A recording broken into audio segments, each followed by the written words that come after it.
Now, that's all very well. How do we express it? It shouldn't be just a wise saying like something out of some Zen master. So here is a template of what should be in a principle.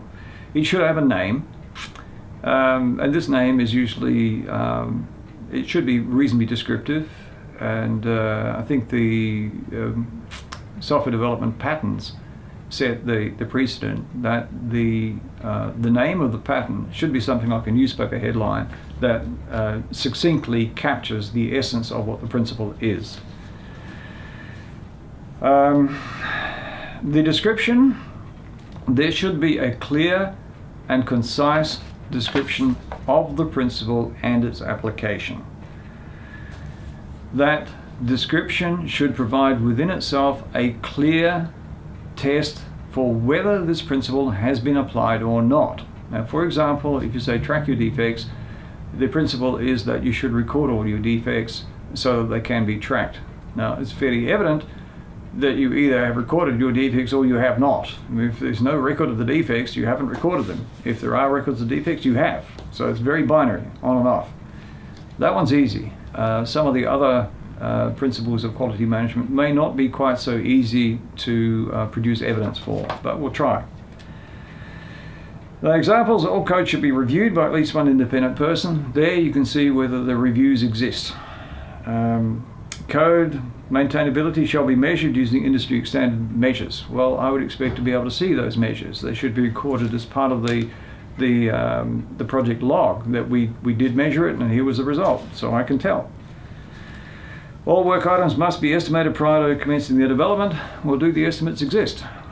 It didn't say they must be estimated well or down to 2 decimal points of accuracy. It simply said they must be estimated. So I expect to see estimations.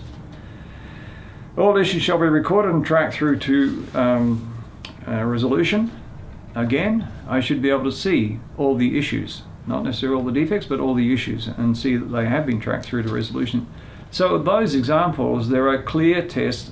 Has this principle been applied or not? Benefits. Can you please describe the cost, schedule, or quality benefits of adhering to this principle?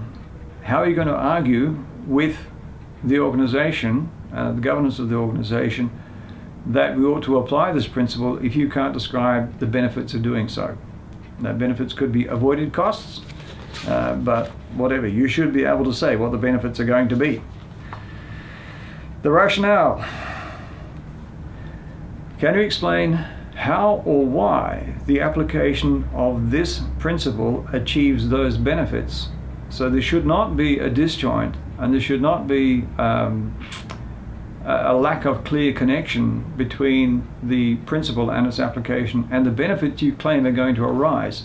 So the rationale, here is a place to say how you get from its application to the benefits. That should be there, and it should be clearly understood, or easy to understand, sorry. The applicability. And here's one that I think applies to software, and particularly to the different circumstances. I'm acknowledging that there are going to be circumstances where you should apply a principle and circumstances where it may not be the best thing to do, or you should not apply a principle. So here is a place to record the scope of its application. Now, as an example, if you're working in distributed teams, there may be principles that apply to quality management with distributed software development.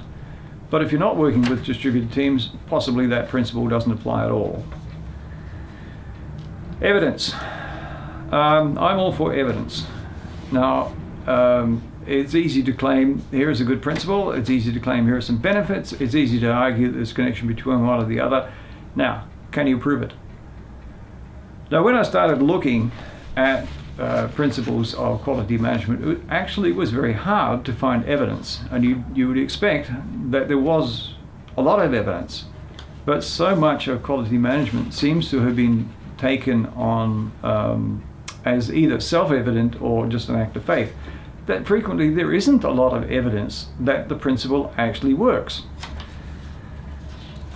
So I would hope that in trying to list off these principles and describe these principles, we start establishing a repository of evidence for them, and if necessary, provide a motivation for some research to prove, to go and gather the evidence, prove that it actually works.